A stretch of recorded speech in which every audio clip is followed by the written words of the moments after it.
Yina moved through the shadows like death itself.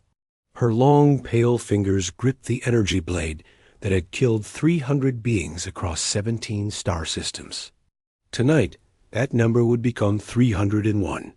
The space station hummed around her as she walked through the empty corridors. Her footsteps made no sound. Her breathing made no sound. Even her heartbeat was trained to be silent. This was what made the Velthari the perfect killers in the galaxy. They felt nothing. They feared nothing.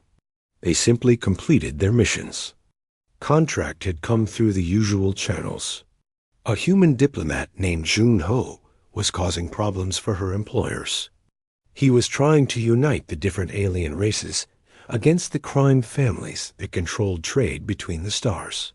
The payment for his death was more credits than most beings would see in 10 lifetimes. Yina had studied the target files during her journey to the station. Humans were new to space. Only 50 years ago, they had been stuck on their small blue planet, fighting wars with metal bullets and chemical explosives. Now they traveled between stars and spoke in the Galactic Council meetings. Most aliens thought humans were weak and stupid. They were wrong about the stupid part. Humans were unpredictable. This made them dangerous in ways that confused other species. A Velthari would always choose the most logical action. A Zephyrian would always choose the action that brought the most honor. A crystalline would always choose the action that helped their hive mind. But humans? They sometimes chose actions that made no sense at all. This was why Yina had spent 3 days studying the station security systems. Human technology was primitive compared to most galactic standards, but they used it in strange ways. There, computers didn't follow normal patterns. Their guards didn't patrol in predictable routes. Their leaders didn't stay in the safest rooms. She had watched Jun-Ho for 2 days before making her move. The human spent most of his time in meeting rooms, talking to representatives from dozens of different worlds. He was trying to convince them to work together instead of fighting each other. It was a waste of time, in Yuna's opinion. Different species would always compete for resources. It was the natural way of things. But Jun-Ho seemed to believe his words. This puzzled Yina. Most politicians lied to get what they wanted. This human appeared to actually care about peace between the stars. She had seen him stay up late into the night, working on documents and sending messages to distant worlds. He ate simple food and slept only a few hours each day. The target was in his quarters now. Yina had disabled the door sensors and the security cameras. The human guards were 3 levels away, playing their strange games with small cards. They thought their leader was safe behind locked doors and energy shields. They were wrong. Yina reached Jun-Ho's door and placed her hand on the lock panel. Her fingers released a small amount of acid that ate through the circuits. The door slid open without a sound. She stepped inside and activated her personal shield. The room was dark, except for a small light in the corner where Jun-Ho sat at his desk. The human was reading something on a data pad. His back was turned to the door. This would be the easiest kill Yina had made in months. She raised her energy blade and took a step forward. Then she heard something that made her freeze. Sound was coming from a small device on Jun-Ho's desk. Not words or communication signals, but organized sound patterns that seemed to have no purpose. The sounds were soft and flowing, like water moving over stones. Some sounds were higher, some were lower. They seemed to dance together in ways that Yuna had never heard before. She had encountered many forms of alien communication in her career. The clicking languages of the insect races, the color-changing displays of the crystal beings, the chemical signals that plant-like species used to share thoughts. But this was different. These sounds didn't carry information. They didn't give commands or share news. What were they for? Yina found herself listening instead of moving. The sound seemed to pull at something inside her chest. This was impossible. Velthari had evolved past such weaknesses. They didn't feel emotions like other species. They were pure logic and efficiency. But something about these organized sounds was affecting her in ways she couldn't understand. Her grip on the energy blade became less steady. Her breathing, which had been perfectly controlled, started to change rhythm. Most strange of all, she felt like she wanted to keep listening to these sounds instead of completing her mission. This had never happened before. Chun-Ho seemed unaware of her presence. He continued reading his datapad while the sounds flowed from the small device. Sometimes he would nod his head slightly, as if the sounds were speaking to him in a language only he could understand. Yina forced herself to take another step forward. She was a professional. These strange human sounds were obviously some kind of defense weapon, designed to confuse attackers. She would not be fooled by primitive technology. But as she moved closer, the sounds became clearer and more complex. They seemed to tell a story without words. A story about sadness and hope, and something else that Yana had no name for. Her species had never developed words for such concepts, because they had never needed them. The energy blade began to shake in her hand. This was wrong. Velthari did not shake. They did not hesitate. They did not listen to enemy weapons when they should be completing their kills. Jun-Ho turned a page on his datapad and sighed softly. The sound he made seemed to match the flowing sounds from the device. For a moment, Yina almost understood what the organized sounds were trying to say. Then Jun-Ho looked up and saw her standing in his room with a glowing weapon in her hand. "Oh," he said calmly, "I was wondering when you would arrive." Yina stared at him. Targets were supposed to scream or run or beg for their lives. They were not supposed to act like they had been expecting her. "You're here to kill me," Jun-Ho continued, setting down his datapad. "I know someone would try eventually. The crime families don't want the galaxy to unite against them." "Then you know there is no point in running," Yina said.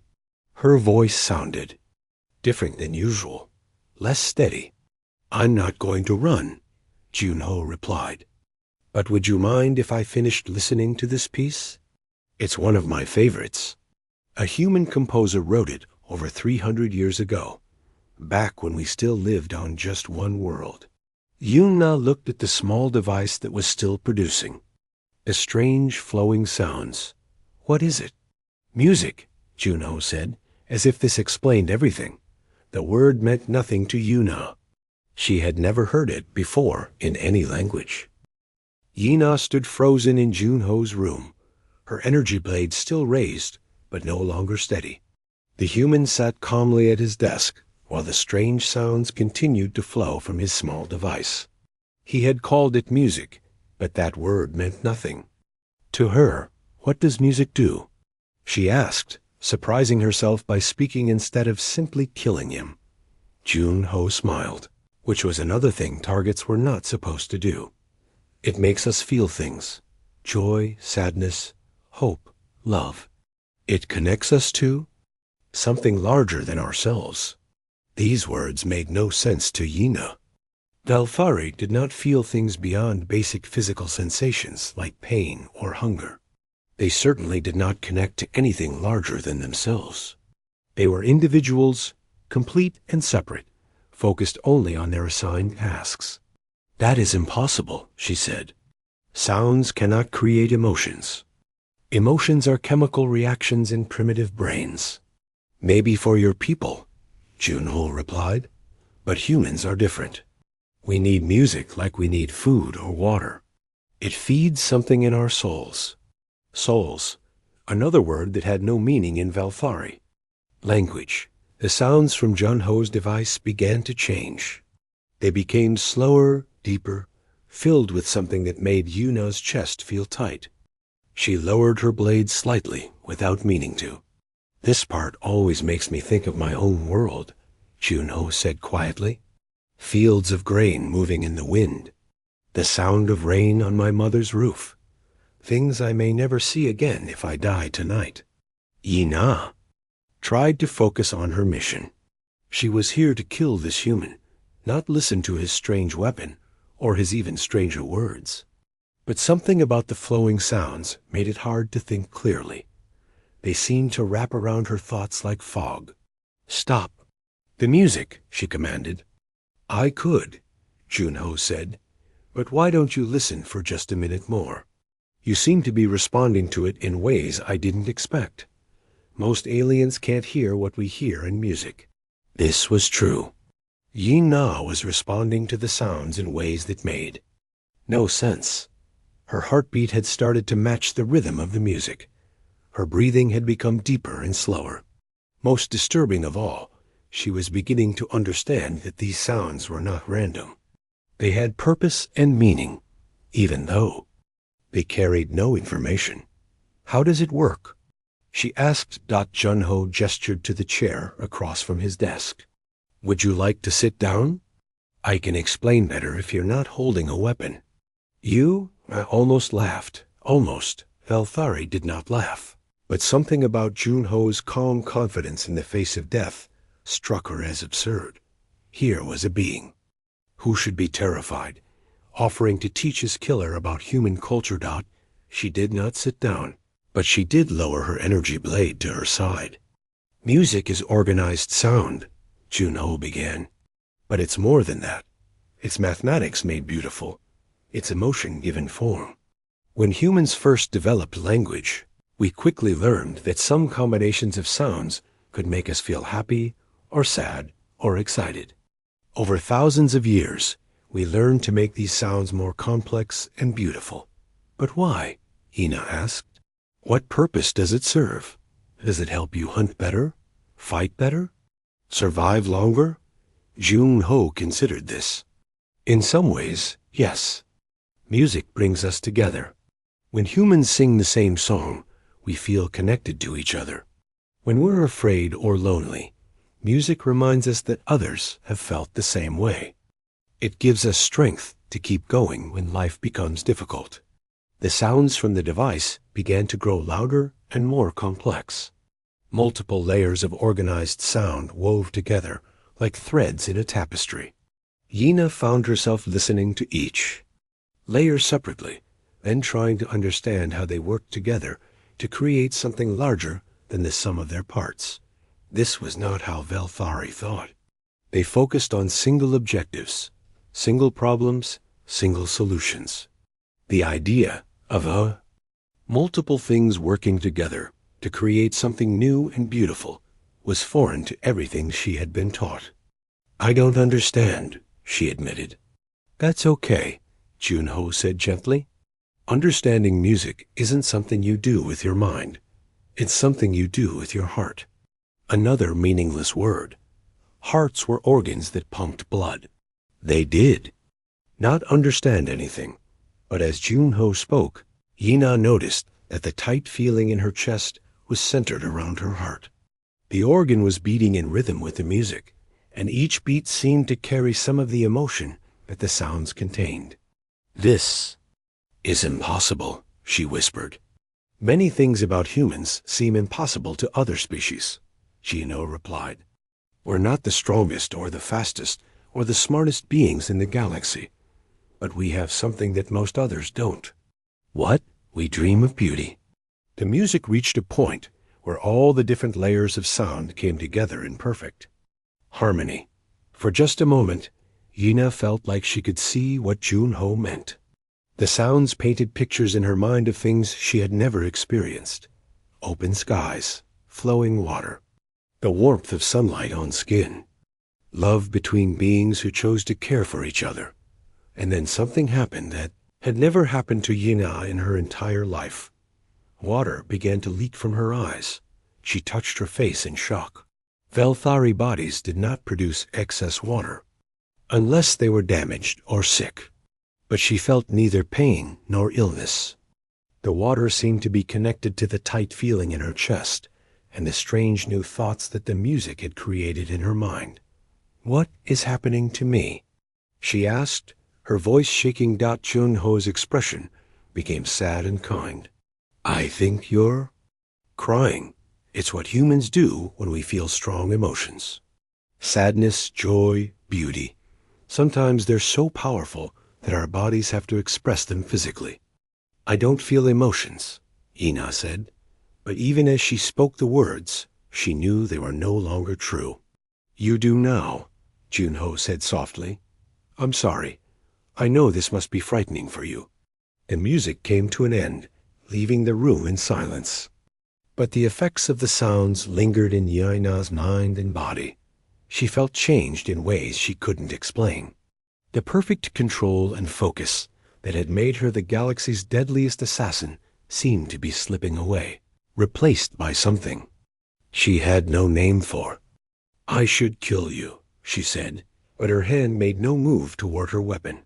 You could, Juno agreed.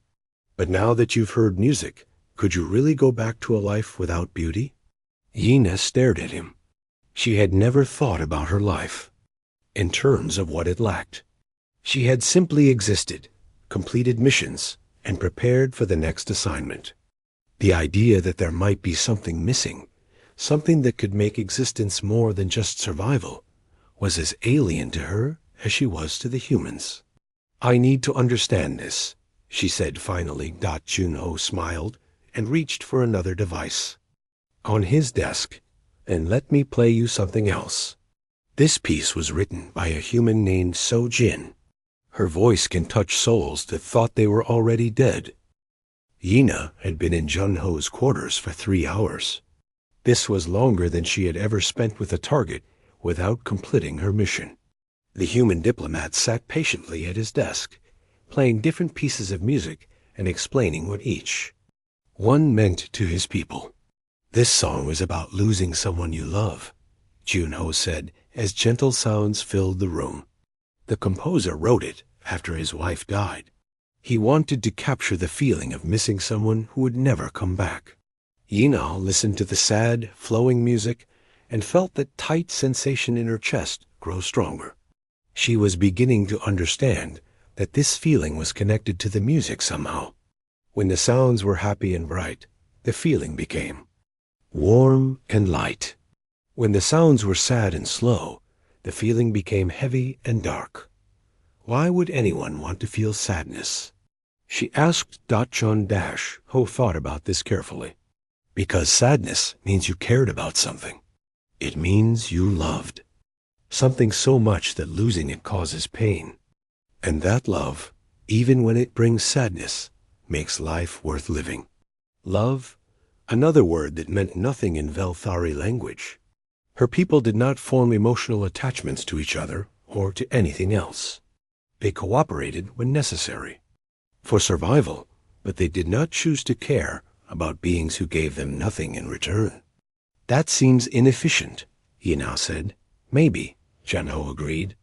But efficiency isn't everything. Sometimes the most important things in life are the ones that serve no practical purpose at all. He changed the music to something faster and more energetic. The sounds seemed to bounce and dance, filling the room with movement and excitement. Yuna found her body wanting to move in rhythm with the music, which was disturbing. Velthari moved only when necessary, and only in the most efficient ways possible. This is music for celebration, Chun-Ho explained. Humans play it when we're happy about something. Weddings, victories, the birth of children. It makes us want to dance and laugh and share our joy with others. You now watched Chun-Ho's face as he listened to the celebratory music. His expression became bright and relaxed, and she could see that the sounds were affecting him just as they were affecting her. But for him, these changes seemed natural and welcome. He was not fighting against the emotions that the music created. Does all human music create emotions? She asked. Most of it, Chun-Ho replied. But different music creates different feelings. Some makes us brave when we're afraid. Some helps us mourn when we lose someone. Some reminds us of home when we're far away. And some... He paused and selected another file on his device. Some makes us dream of better worlds. The new music began slowly, with just a few simple sounds. But gradually, more layers were added. Voices joined the instruments, singing in harmony about hope and unity, and the possibility that different peoples could learn to live together in peace. Yina felt something she had never experienced before. The music seemed to lift her up, too, make her believe that impossible things might actually be possible. For a moment, she could imagine a galaxy where different species worked together instead of fighting each other, where beings like her could choose to create beauty instead of death. "This is what I'm trying to build," Junho said quietly. "Not through weapons or threats, but through understanding. If beings from different worlds can learn to appreciate each other's cultures, maybe we can stop seeing each other as enemies." "Please." "Crime families will never allow it," Yina said. "They profit from the conflicts between species. They need the different races to fight each other so they can sell weapons and control trade routes." "I know," Junho replied. "That's why they sent you to kill me." The reality of her mission came rushing back. Yina looked down at her energy blade, which she had forgotten she was still carrying. She was here to murder this human who was trying to bring peace to the galaxy. She was working for the very beings who wanted to keep the stars divided and at war. "I could still complete my contract," she said, but the words felt hollow. "You could," Junho agreed. "But would that bring you the same satisfaction it used to?" Yuna considered this question. Before tonight, killing had been simple. She received a target. She eliminated the target. She collected her payment. There had been no doubt, no hesitation, no questions about whether her actions were right or wrong. Morality was another concept that Velthari had evolved beyond. But now, after listening to music and experiencing emotions, the idea of killing, Junho seemed wrong. Not inefficient or illogical, but actually morally wrong. She was disturbed to discover that she now seemed to have moral opinions. "What is happening to me?" she asked, not for the first time that night. "You're becoming more than you were before," Junho said. "Music has that power. It can awaken parts of the soul that have been sleeping. Velthari don't have souls. Maybe they just never learned how to find them." Junho played another piece of music, this one performed by a single human voice without any instruments. The voice belonged to a female named So-Jin, and it carried more pure emotion than Yina had thought possible to express through organized sound dot as So-Jin sang. Yina felt tears flowing down her face again. But this time, she wasn't afraid of them. She was beginning to understand that crying was not a sign of weakness or damage. It was her body's way of expressing feelings that were too large for words. The song spoke of forgiveness and redemption, of beings who had done terrible things but found the strength to change and become better, of the possibility that even the darkest soul could be touched by light and transformed into something beautiful. "She's singing about people like me," Yina whispered. "She's singing about all of us," Junho replied. "Every being in the galaxy has the potential to choose love over hate, creation over destruction, beauty over violence. Even Velthari? Especially Velthari. Your people have incredible discipline and focus. Imagine what you could accomplish if you turned those abilities toward creating something wonderful instead of destroying it." Yina tried to imagine herself as something other than an assassin. It was difficult. Killing was all she had ever known, all she had ever been trained to do. But as So-Jin's voice filled the room with hope and possibility, she began to see glimpses of a different life. She could use her skills to protect instead of murder. She could learn to create music instead of silence. She could choose to feel love instead of nothing at all. "I don't know how to be anything else," she admitted. "You don't have to figure it out all at once," Junho said kindly. Change takes time, but the first step is choosing to try. Yuna looked at her energy blade one more time, then slowly powered it down and attached it to her belt. The weapon that had taken 300 lives would not claim 300. And first victim tonight. What happens now? She asked. Now you have to decide what kind of being you want to become, Junho replied. And I have to decide whether I can trust you to help me instead of kill me. Trust, Yuna repeated. Another concept her people had never developed. It means believing that someone will do the right thing, even when you can't force them to do it, Junho explained. Yi-Na considered this. Junho was choosing to trust her, even though she was a trained killer who had come to murder him. He was making himself vulnerable because he believed she had the capacity to choose good over evil. No one had ever trusted her before.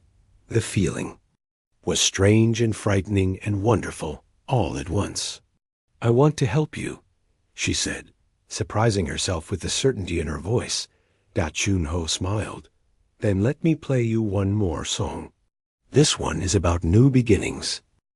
Yuna had been protecting Junho for 2 days when the second assassin arrived. She felt the change in the station's atmosphere immediately.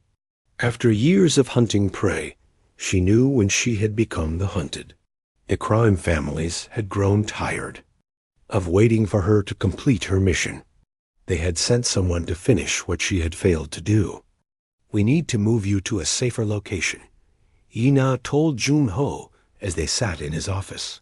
He had been playing music while reviewing peace treaty documents, and she had been listening while watching the security monitors. Another assassin? Junho asked calmly. He had accepted her protection with the same quiet trust that had amazed her from the beginning. Yes, and not just any assassin. Yuna's enhanced hearing picked up the sound of footsteps moving through the station's lower levels. The rhythm was familiar. They sent Kek 7. Junho looked up from his documents.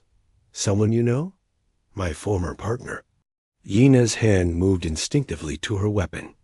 We trained together. Worked together. He's the only being in the galaxy who might be better at killing than I am. Might be? Yuna was quiet for a moment, listening to the music that still played softly from Junho's device. It was a piece about courage in the face of impossible odds. A sound seemed to give her strength she didn't know she possessed. Before I heard music, he was definitely better, she admitted. I was skilled, but I was just following programming. Now I have something to fight for, besides just completing a mission. This was true. In the past 2 days, Yuna had discovered what it meant to care about someone else's survival. She had learned to value Junho's life, not because he was useful to her, but because he was trying to make the galaxy a better place. This gave her a kind of strength she had never experienced as a simple killer. We should contact station security? Junho suggested. No. Yuna shook her head. Human security guards would just die uselessly.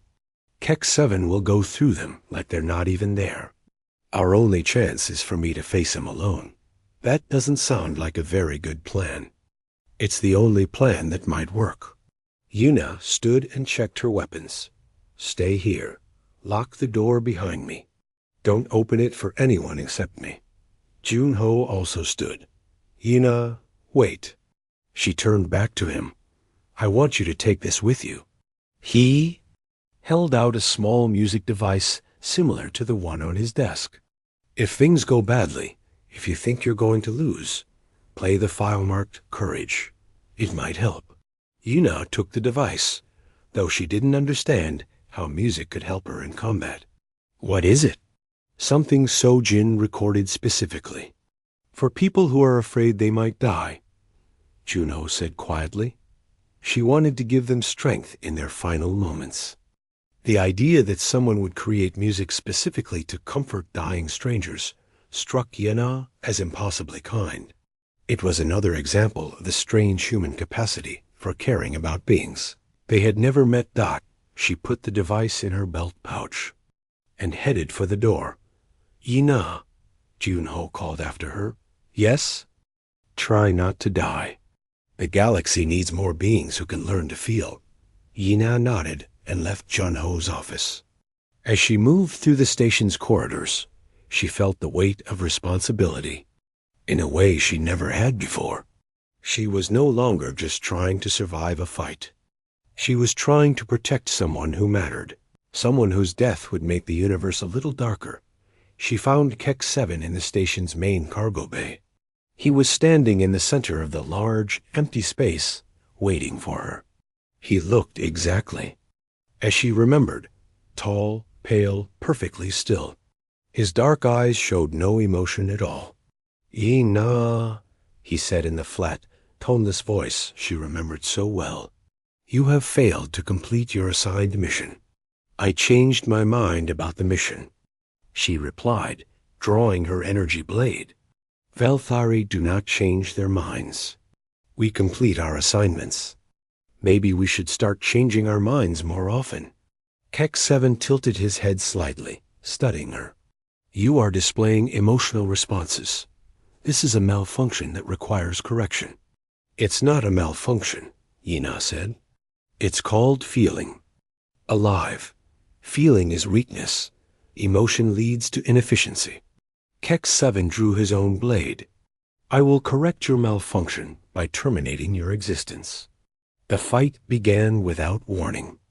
Keck 7 moved with the same perfect efficiency that Yuna remembered from their training sessions. Every strike was calculated to cause maximum damage with minimum effort. Every dodge was precisely timed to avoid harm while setting up the next attack. But Jine fought differently now. Her movements were no longer just efficient. They were passionate. She fought with fury when Keck 7 threatened Junho's life. She fought with determination when she thought about the music she might never hear again. She fought with love for the beauty that humans had shown her. This confused Keck 7. His programming had taught him to predict and counter the logical fighting patterns of other Velthari. But Yina was no longer fighting logically. She was fighting emotionally, and emotions made her unpredictable. The battle moved throughout the cargo bay as they struck and parried, jumped and rolled, attacked and defended. Yina's new emotional responses sometimes made her stronger. Her anger gave her extra speed. Her determination gave her extra endurance. But sometimes they made her weaker. Her fear for Junho's safety made her hesitate at crucial moments. "You have become inefficient," Keck 7 observed as his blade carved a shallow cut across Yuna's arm. "Emotion has made you weak." "Emotion has made me more than just a weapon," Yina replied, pressing her attack. "Weapons are what we are meant to be. It is our purpose. Maybe we were meant to be more than our purpose." Keck 7 paused for a fraction of a second, as if her words had created some kind of processing error in his mind. Yuna took advantage of the moment to land a solid hit on his shoulder. "You speak nonsense," he said, but his voice carried the smallest hint of uncertainty. "I speak truth. We were created to kill, but that doesn't mean we have to keep killing forever. We can choose to be something else. Choice is an illusion. We follow our programming. Then why are you hesitating?" It was true. Keck 7's attacks had become slightly less precise, slightly less certain. Some part of his mind was struggling with concepts he had never been forced to consider before. Ina pressed her advantage. "Have you ever wondered what it would be like to create something instead of destroying it? Have you ever wanted to feel joy or love or hope? Those are weaknesses," Keck 7 said, but his voice was no longer completely flat. "No," Yuna replied. "They're what make life worth living." She reached for the music device Junho had given her. Even in the middle of combat, she managed to activate the file marked Courage. So Jin's voice filled the cargo bay, singing about the strength to keep fighting even when everything seemed hopeless. The music had an immediate effect on Yina. Her movements became more fluid, more confident. The song reminded her that she was fighting not just for herself, but for every being in the galaxy who might someday learn to feel the beauty that music could bring. But the music also affected Kex 7. For the first time in his existence, he heard organized sounds that served no practical purpose except to touch the soul. His perfect fighting stance wavered as unfamiliar sensations began to stir in his chest. "What is that?" he asked, his blade lowering slightly. "Music," Yenna said. "It's what showed me that there's more to existence than just completing missions." Kex 7 stood frozen, listening to Sojin's voice sing about courage and hope and the power of love to overcome hatred. Yina could see something changing in his dark eyes, the first spark of emotion in a being who had been created to feel nothing. But the moment of revelation was interrupted by the sound of alarms echoing throughout the station. Emergency lights began flashing, and a mechanical voice announced that the station's life support systems had been damaged during their fight. Yina looked around the cargo bay and realized that their battle had caused more destruction than she had noticed. Sparks flew from damaged power conduits, and she could hear the sound of atmosphere leaking into space through hull breaches. The station was dying, and everyone aboard would die with it unless someone could repair the life support systems manually from the engineering section. The station shook as another explosion echoed through the corridors. Yina and Kex 7 stood facing each other in the damaged cargo bay, their fight forgotten as emergency alarms screamed around them. "The life support system has 12 minutes of backup power remaining," the station's computer announced in its calm mechanical voice. "All personnel should report to emergency evacuation pods." Yuna ran to the nearest control panel and called up the station's damage reports. The display showed critical failures throughout the engineering sections. Their battle had caused more destruction than either of them had realized. "The main life support generator is offline," she said, studying the readouts. "Someone needs to manually restart it from the engineering level, but the corridors leading there are filled with radiation from the damaged power cores." Kex 7 approached the control panel, his weapon now lowered. A being would die from radiation exposure before reaching the engineering section. "Yes," Yina agreed, "but the station has over 3,000 people aboard, diplomats, workers, families. They'll all die if someone doesn't try." She looked at the evacuation pod locations on the display. There were enough pods to save most of the station's population, but not everyone would make it to them in time. The diplomatic quarters where Jono was working were too far from the nearest evacuation points. "I have to try to reach the engineering section," Yina said. "That would be suicide," Kex 7 observed. "Velthari do not sacrifice themselves for others. Maybe it's time we started." Yina turned away from the control panel and started toward the corridor that led to the engineering levels. She made it 3 steps before Kex 7's voice stopped her. "Wait." She turned back to him. "I will go," he said. "You should evacuate with the others." "Why?" Kex 7 was quiet for a long moment. Sojin's music was still playing from the device Yina carried, and the beautiful sounds seemed to be working some kind of change in him. When he spoke again, his voice carried emotions Yina had never heard from another Velthari. "The music," he said slowly. "It makes me feel things. I do not understand what these feelings are, but they make me want to do something other than kill." "That's compassion," Yina told him. "It's wanting to help others, even when it doesn't benefit you." "Compassion." Kex 7 repeated the word as if he were trying to understand its meaning by speaking it. "Is this what you felt when you chose to protect the human instead of killing him?" "Yes, along with many other feelings. Joy, hope, love, wonder. Music opened a door in my mind that I didn't know existed." Keck 7 nodded slowly. Then I will open that door by saving these people, even if it costs me my life. No, Ina said firmly.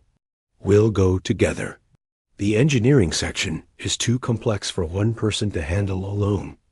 We can share the radiation exposure and maybe both survive long enough to restart the generators. That is illogical. It would be more efficient for one of us to sacrifice ourselves while the other evacuates. Efficiency isn't everything, Ina replied, echoing Junho's words from earlier that night.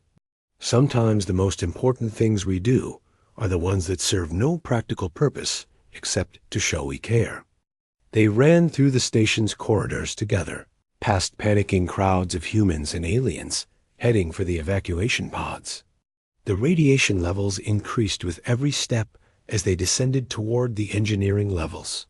Yin Na could feel it, burning through her body, damaging cells faster than they could repair themselves. Beside her, Keck 7 was also suffering from the radiation, but he showed no signs of turning back. The music from Yin Na's device continued to play as they ran, so Jin's voice, singing about courage and sacrifice, and the power of love to overcome fear. They reached the engineering section, with 4 minutes of backup power remaining. The main life support generator was a massive machine that filled half of the room. Control panels covered in warning lights showed dozens of system failures that needed to be corrected before the generator could restart. I'll handle the power coupling systems, Yina said, moving to one set of controls. You take the atmospheric processors. They worked frantically, their radiation-damaged hands struggling to operate the complex machinery. Each repair brought them closer to success, but also closer to death.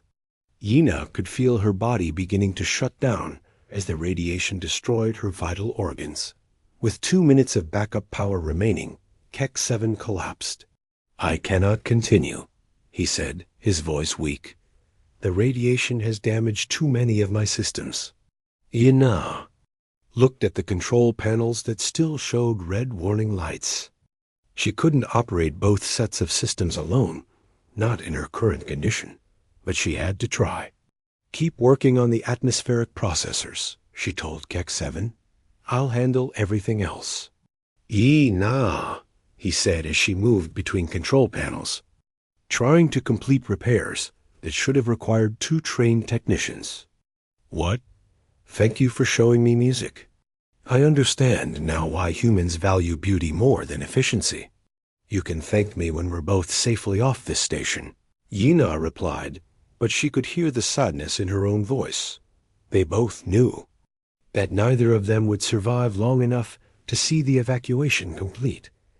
With 30 seconds of backup power remaining, Yina managed to complete the final repair. The life support generator hummed back to life, sending fresh air and power throughout the station. The emergency alarms fell silent, replaced by the blessed sound of functioning machinery. Yina collapsed next to Keck 7, both of them too weak to move. The radiation had done too much damage. They had saved the station, but they would not live to see the people they had rescued. Play the music again, Keck 7 whispered. Yuna activated the device with the last of her strength.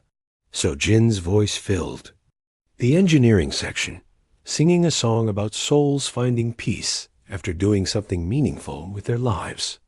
It's beautiful, Keck 7 said, and Yina was amazed to see tears flowing from his eyes. I understand now why you chose feeling over efficiency. Because feeling makes us more than just weapons, Yina whispered. Because feeling makes us alive. They listened to the music together as their bodies finally gave out. Yina's last thought before darkness took her was that she had never regretted trading her career as an assassin for a few days of learning what it meant to be truly alive. 3 hours later, rescue teams found their bodies in the engineering section. The station's life support systems were running perfectly, and all 3,000 inhabitants had survived. Junho himself came to see the 2 Velthari, who had sacrificed their lives to save everyone aboard. He knelt beside Yuna's body. and gently took the music device from her hand. So Jin's voice was still playing, though the song had changed to one about heroes who chose love over death. "Thank you," Jun-Ho whispered. "Both of you." He stood and spoke to the rescue team leader. "I want their story recorded and shared throughout the galaxy. Let every being know that the universe's deadliest assassin learned to feel and chose to save lives instead of taking them." Years later, the story of Yina and Kek-7 became legend among the stars. Musicians wrote songs about the killers who discovered beauty and sacrificed themselves for strangers. Diplomats used their example to show that even the most hardened beings could learn to choose compassion over violence. And in a small section of the memorial garden on the rebuilt station, a plaque told their story beneath the inscription, "They feared nothing until they faced a human tomb." Then they learned that the greatest courage is not the absence of fear, but the willingness to feel everything and still choose to do what is right. The music played on, touching souls across the galaxy, proving that humanity's greatest gift to the universe was not their technology or their strategy, but their ability to awaken the capacity for love in hearts that thought they were already dead.